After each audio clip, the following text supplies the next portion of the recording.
invested in a nice time trial or triathlon bike, then you'll know just how lovely they are to ride and how fast they feel. I mean, after all, they're designed for speed, so it's understandable that you might want to ride it all year long. But if, like most people, you refrain from that and you put it away after your last race of the season, maybe opt for something more casual like a road bike or perhaps even a cross, then you might be wondering, when is the ideal time to bring that race bike or triathlon bike back out again in preparation for next year's race season?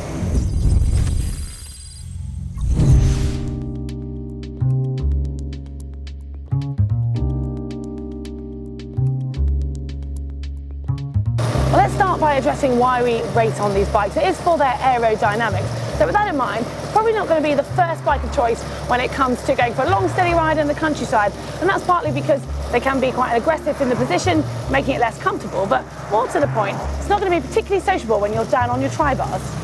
When the race season comes to a close, most athletes opt to put their race bike into hibernation and opt for something like the road bike. It's a much more relaxed position, it allows more versatile training, but it's also, as Heather says, a more sociable bike to be on. And indeed, a lot of the pros will openly admit to not touching their race bike for 3 months at a time. Well, it doesn't even have to be your road bike. Some athletes will use an old version of their race bike throughout the winter, which could be a TT bike, or the other end of the spectrum, you might want to try riding a cross bike, or even a little bit of mountain biking, something that cyclists refer to as their winter hack. This is one of the main reasons for putting your lovely race bike to rest. If you're, of course, you're lucky enough to have a second bike that you can use. It essentially protects your Pride and Joy race bike from getting beaten up and damaged from all the harsh winter conditions.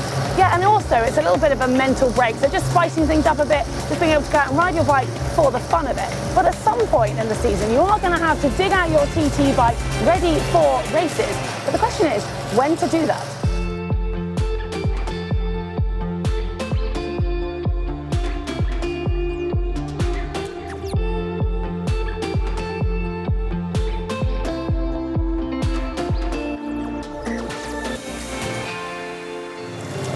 Now, if it is only a couple of weeks before your first race of the season and you're only just pulling that time trial bike out, I would suggest you've left it a touch too late. Yeah, I mean, a time trial bike has a very different geometry to what you're going to be used to. I mean, therefore, you're going to be in a different position and asking your muscles to work in a very different way. So take your glutes, for example, your bottom muscles. When you're on a TT bike, down on the aero bars, you're more hunched and you're in more of hip flexion here. So your glutes are actually going to have to work through a larger range of motion. So a good way to picture this would be thinking that if you're not used to it, suddenly going and trying to do a lot of very deep squats, I promise you, it's going to be pretty uncomfortable. Well, whilst we're on this topic of maintenance, it's worth pointing out that when you do go to drag your bike out from its hibernation, it is going to need a little bit of TLC, especially if you did a lot of miles on it last year and in bad weather. And you might be a little bit guilty like me that you finish your season and you just think, oh, I'll put it away and I'll think about it when I get it out in the summer or in the spring. So the cables might have corroded a little bit, your bearings might well need some attention, all of which will help you ride your bike much faster once you've looked at them. So now is the time to get it out and give it a quick clean over. Spick and span is the way forward.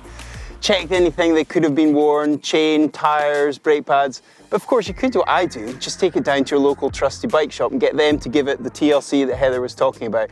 But please remember, don't do it the week before the race because it can get a little bit rushed.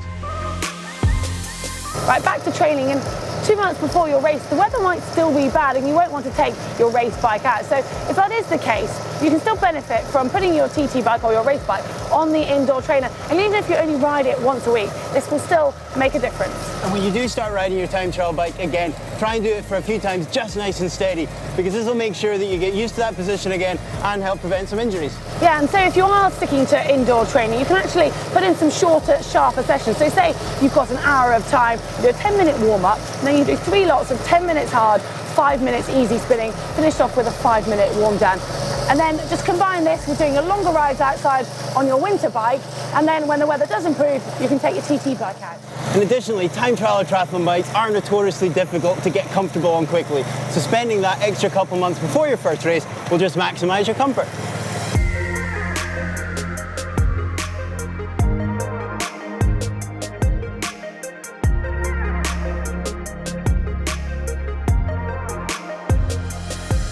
Well, there is no hard and fast rule as to exactly when you need to get your race bike out, but we found this is what works for us. So do let us know when you get yours out. You can do that in the comments section below.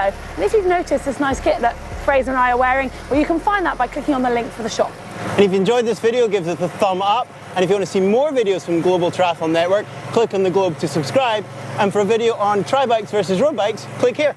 And if you do want to see a video on looking at a professional bike fit that I had with Magnus Bagstedt, that is just here.